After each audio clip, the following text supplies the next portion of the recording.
is this place?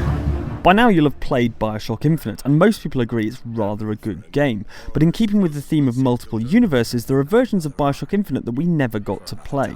Different games with the same name that, if you subscribe to the many worlds theory, potentially exist in other universes, made by versions of Ken Levine with slightly different facial hair perhaps. I'm just the prophet, so I don't have to. They're hinted at in the various gameplay videos that appeared during the development of the game.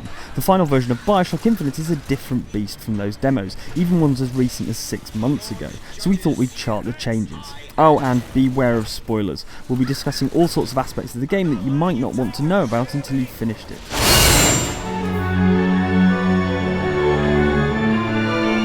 This is all they had. Let's start with Liz, given that she's basically the main character. And like it or not, Irrational did seem to take note of criticism that Elizabeth was overly buxom. While she does change into her original outfit midway through the game, she has been deflated somewhat since her debut in 2010.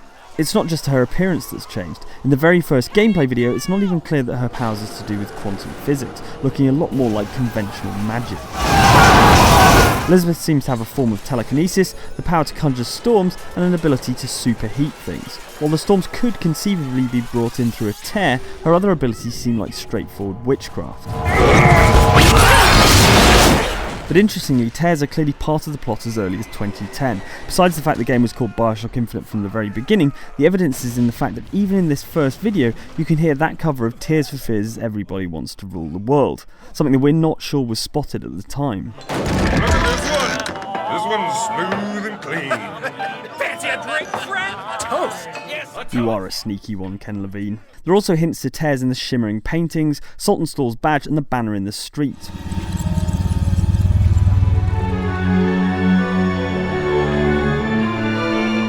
Looking at the footage from 2010, the Vigors are much more similar to Bioshock's plasmids. Shock Jockey, such as it is, looks and behaves exactly like the Electrobolt plasmid from the original game, and telekinesis appears to operate in a similar way too. In the final game, the Vigors operate differently. Each has an alternate fire, and while Shock Jockey does resemble the plasmid, telekinesis has been divided into Undertow and Return to Sender, both of which are used in more specific circumstances. The other big difference is that in the original design, your powers were intended to combine with Elizabeth's for even more potent attacks. The only remnant of this is the final game's Vigor combinations, where you hit an enemy with 2 Vigors by yourself.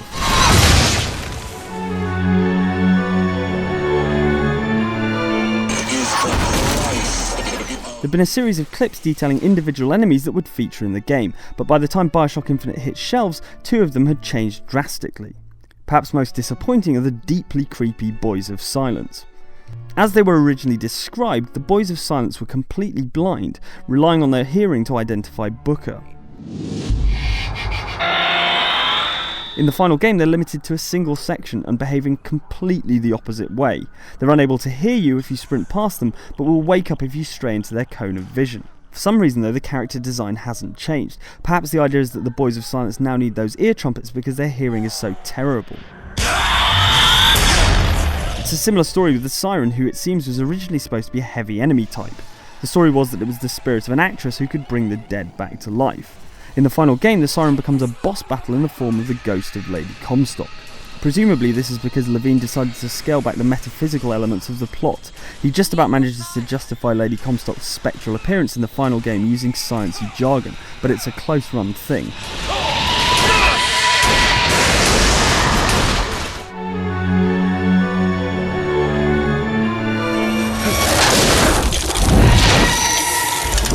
In Bioshock Infinite, the Songbird only turns up in scripted moments and is never actually a threat outside of cutscenes.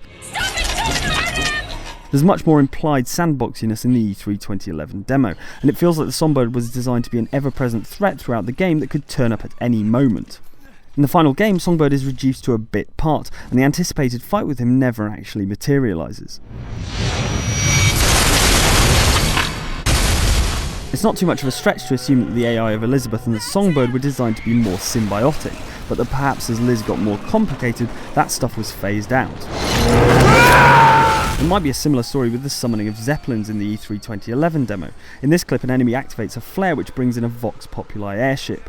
In the game, there's a moment where you take down a similar airship, but it's a single scripted moment in the story.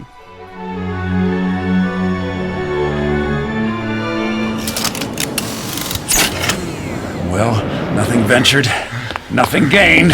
Columbian's preferred mode of transport, the SKYRAIL, has been modified since its original incarnation. In 2010 it's a much more mechanical contraption, with chains that carry passengers around.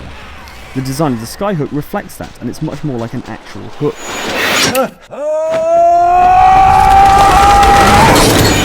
By the final game, it seems to be the skyhook itself that propels you along the rails, which are more like the parts of a roller coaster where inertia takes over than the parts that ratchet you up an incline. It's also worth mentioning that in the 2010 and 2011 version, the SKYRAILS allow combat to stretch for much larger distances, and the world itself seems more open, allowing you to hop between Columbia's floating islands. In the final version, they tend to be limited to the immediate area.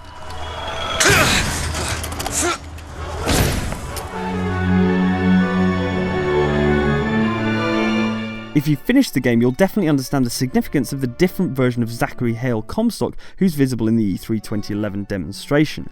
Here he's a younger man with slicked back hair and a scar over his eye. In the final game, the Prophet of Columbia is a much older, bearded man.